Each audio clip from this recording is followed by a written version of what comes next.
It's January 22nd.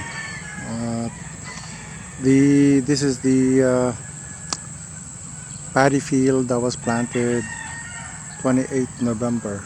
Uh,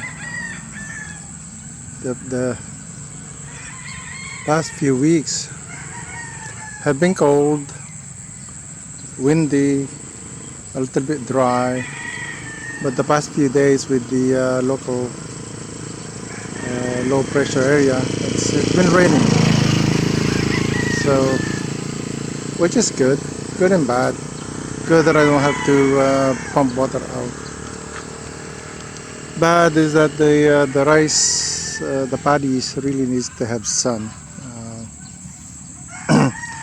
From what I understand, the tips of the blade tips are orangey reddish sort of, and that is apparently due to the wind cooling the leaves. That's probably true. I don't know. I have yet to look at analyzing the soil.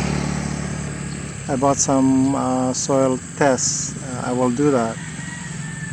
Trial, not try, but do it to better understand the quality of the soil.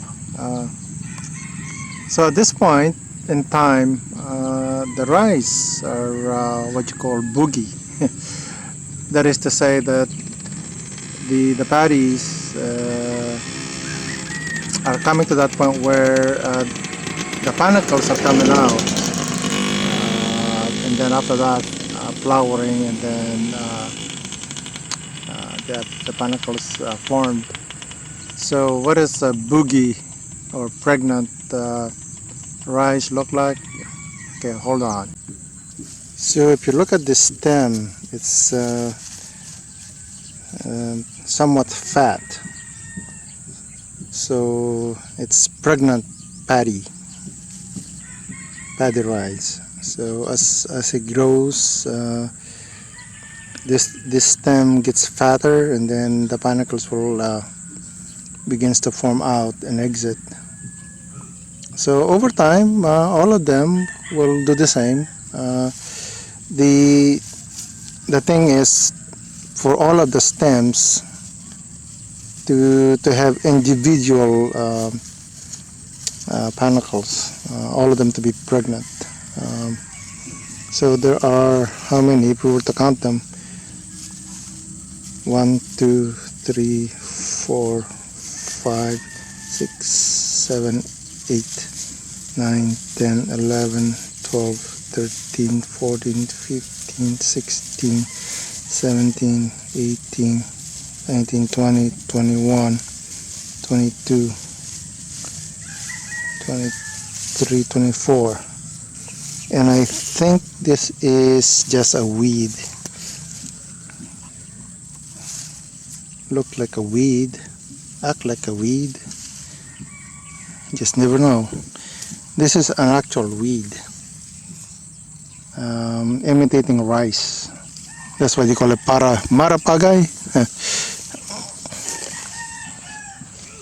So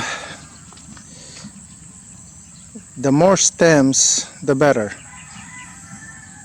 So one of the things that I want to study is the separation between bunches from initial single stem planted, bunches, second bunch, third bunch. The more stems, the more panicles to be grown out, the better the harvest. There are there of course there's a lot of dependencies, chemicals, fertilizer, sun, water. It'd be nice to understand all of these factors to bring about better yield and the paddies. So that's one of the things I want to do is understand better yields.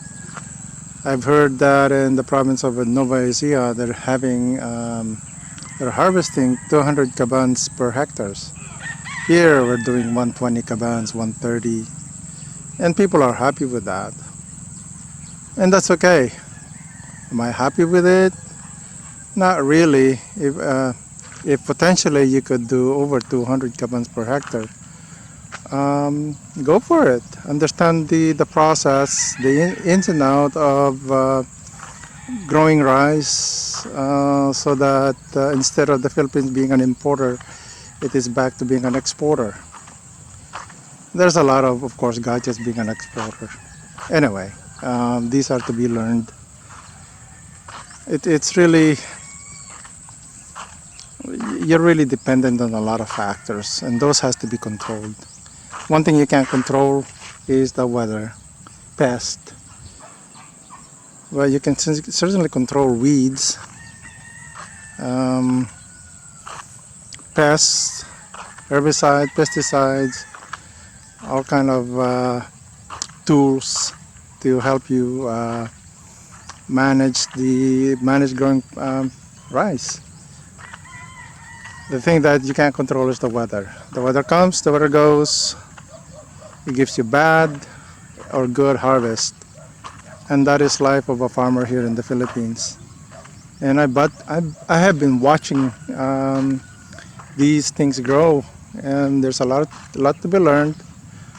But for me though, if you can certainly control or manage a lot of things except the weather, I think growing rice is fun, an adventure, an investment to be had in the Philippines. It's really interesting watching the grass grow. Um, yeah, so I've tried 3 cycles, not gonna work. So I'm back to going back to 2 cycles. Harvest March, April, and then that cycle 1, and then cycle 2 harvest before August, preferably September. Forget it. You are so in trouble when you get into September harvest. The weather just goes from bad to bad. With La Nina, I don't even know what that's gonna be. Maybe more water than you can hope for. Um, but certainly this really is for me a really interesting study of growing rice. And as I go through this study of growing rice, I hope to share it through YouTube, because one of my objective is to go from 120, 130 cabans per hectares to over 200. If other places can do it, I want to know how to do it here in the provinces of Isabela. It can be done. It may take years to do it. You know, and in the Philippines, they are so rich in time, but material poor, really poor in materials. Materials meaning money, but they are so rich in time, and they got so much time you don't know what to do with it. For me, it's hard to adjust to that, but I'm getting there where I hope I'm both time rich and material rich, but that's not my main focus really. My main focus is to have fun doing this, and hopefully be able to share it with others who are interested in rice farming. Yeah, an adventure in time. So with the rain, there's another LPA coming after this. Water is overflowing the paddy fields. So Lots of water. So the creek is on my left. Um, so we can't manage water here. Dump it, and then later on pay for a lot of crude oil, diesel to pump water back. Crazy cycle. I dislike it so much. Here are the Philippine birds waiting to look for rice to be had. So there's a few of them. So I hope to have a way to scare them off when it's my time when it's time for the paddy rice to have the benefits. The creeks is along that line of bamboos. That's family owned. This side and basically across. So one day I'm gonna have it dammed to store water. One day, don't know when. Who knows? Maybe make a micro hydroelectric there when I dam it. Here's the runoff from this side. This side, basically any extra excess water is sumped into this, dumped, moved from this side to the other side. And then the excess water, because this is the lowest point of the paddy field, there is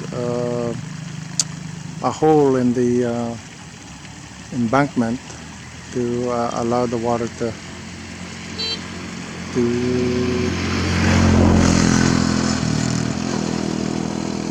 be run off into the creek. So there's probably, I don't know where the hole is in the embankment, but anyway, it's by the acacia tree, banana. So there's a gully there, right into the creek.